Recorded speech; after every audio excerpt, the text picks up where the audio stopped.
আসসালামু আলাইকুম, welcome back to my channel. আর আজকে চলে গিয়েছিলাম জুরাইন মাছের বাজার।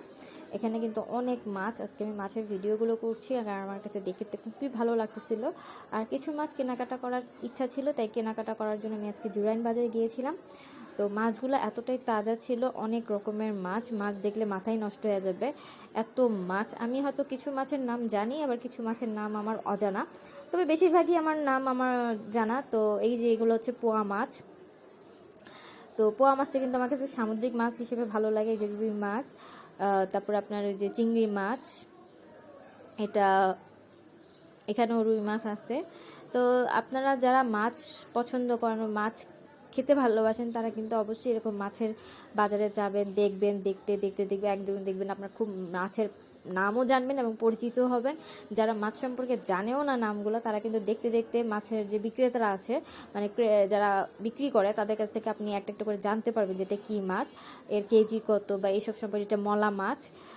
তো আমার কাছে চিন্তা করলাম যে দেখলাম এবং তাদের কাছ থেকে শুনলাম, এই যেগুলো হচ্ছে চিংড়ি মাছ, দেশি চিংড়ি মাছ, এটা হচ্ছে রূপচাঁদা।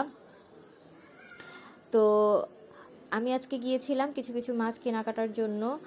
তো দেখলাম যে আসলে ভালোই মাছ উঠেছে। আমাকে তোমার মাছ দেখাচ্ছিল যে এইগুলো খুব মাছ তাজা, কাঁচা দেখলে নাকি বোঝা যায়, তাই আমিও দেখতেছিলাম। তো মোটামুটি আমি অনেকগুলোই মাছ দেখলাম। এখানে ছিল রূপচাঁদা মাছ, পাশে ছিল ইলিশ মাছ।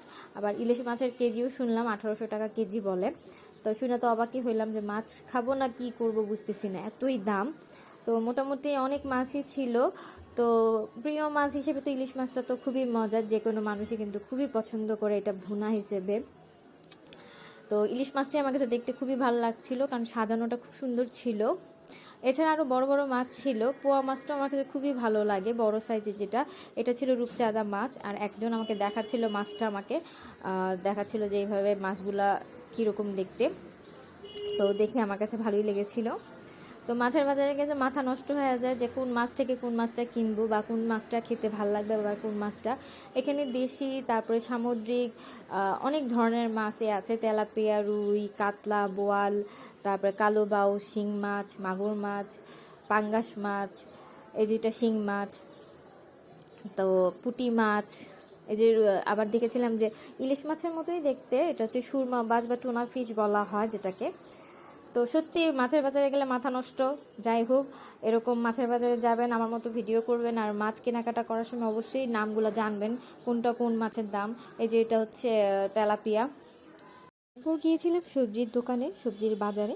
তো বিভিন্ন রকমের সবজি দেখলাম, অনেক ধরনের, যেগুলো কালারফুল, চোখে দেখার মতো। তো শীতের সবজি বলে কথা, আর শীতের সবজি মানেই হচ্ছে ফুলকপি, বাঁধাকপি। তো এগুলো খুবই আমার পছন্দের, খুব তরকারি খাবারটা। আর এছাড়া তো আরও ছিল লাউ, পেঁপে, আলু, পটল, তারপরে আপনার বিভিন্ন রকমের শাক, ক্যাপসিকাম। তো জিনিসগুলো আসলে শীতের সবজি খুবই ভালো লাগে আমাদের শীতকালে। তো ভালো লাগলে লাইক, শেয়ার, কমেন্ট করবেন। আর আমার ফেসবুক পেজটি ফলোইং দিয়ে রাখবেন। ভালো থাকবেন।